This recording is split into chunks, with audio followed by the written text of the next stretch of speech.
तर भाजपचा एमआयएमशी काहीही संबंध नाही असं मंत्री चंद्रशेखर बावनकुळे यांनी वक्तव्य केलंय। अचलपूरमध्ये भाजप एमआयएमची युती नाही, आमचा एमआयएमला कुठलाही पाठिंबा नाहीये। भाजप एमआयएम युतीवर चंद्रशेखर बावनकुळे यांनी हे स्पष्टीकरण दिलेलं आहे। तर जिल्हा परिषदेसाठी काही ठिकाणी शिवसेना भाजप ही युती आहे असं स्पष्टीकरण चंद्रशेखर बावनकुळे यांनी दिलंय।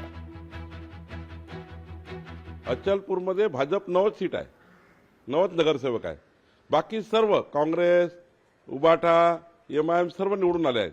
त्यांनी आपापले गट तयार केले आहेत। भाजपच्या गटात कुणी एमआयएम नाही आहे, भाजपच्या गटात कुठलीही काँग्रेस नाही आहे। काँग्रेसने आपला एक गट केला, तिथे स्थानिक विकास आघाडीने वेगळा गट केला। त्यांनी बसून तिथले, आम्ही तर अल्पमतामध्ये आहे, आम्ही 90 आहोत आणि एकूण 36-37 नगरसेवक आहेत।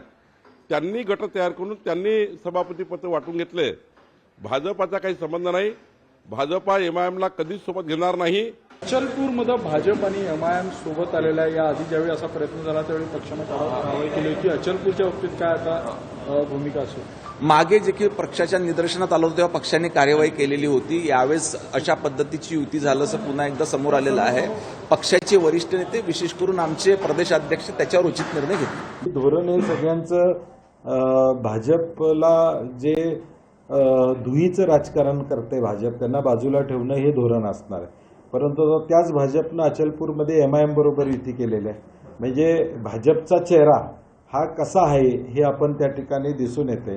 वापरा आणि फेका ही वृत्ती भाजपची आहे। तिथल्या भाजपच्या कुठल्या नेतृत्वाला बाजूला केलं हे आता आपल्या सगळ्यांना लक्षात आलेलं आहे। वळूया पुढील महत्त्वाच्या बातमीकडे। अकोल्यात वाहन पार्किंगवरून राजकीय वाद झालेला आहे। जिल्हा नियोजन समिती बैठकीपूर्वी वाद झाल्याची माहिती समोर येते। तर पार्किंगसाठी जागा न मिळाल्याने साजिद पठाण संतापले।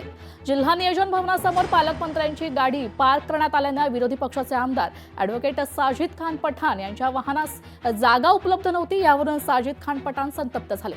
तर पोलिसांनी वाहन पार्किंगबाबत योग्य नियोजन करावं अशी मागणी यावेळी त्यांनी केली आहे। सत्ता स्थापित की पूरी जोर से तैयारी शुरू है। अंबेडकर साहब के साथ में मैं 11 बजे मीटिंग लेकर आया। शाम को 5 बजे एक मीटिंग है, उसके अंदर फैसला हो जाएगा कौन दूध और दूध का पानी हो जाए। तर ईव्हीएमच्या मुद्द्यावरून असंतोष निर्माण करण्याचं षडयंत्र रचण्यात येते। भाजपच्या नितीन काळेंसह काँग्रेसवर आरोप आहे। थोरातांनी उपोषणाला भेट दिल्यानंतर जाळपोळ आणि तोडफोड करण्यात आली आहे। तर आठवडाभरापासून धाराशिवमध्ये ईव्हीएम विरोधात उपोषण सुरू आहे।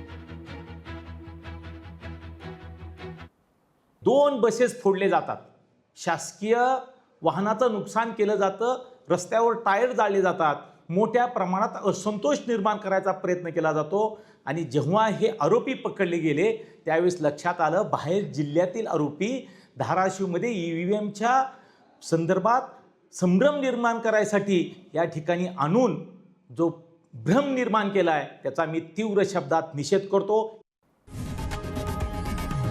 लोकशाही मराठी ऐका, पहा, जागरूक रहा।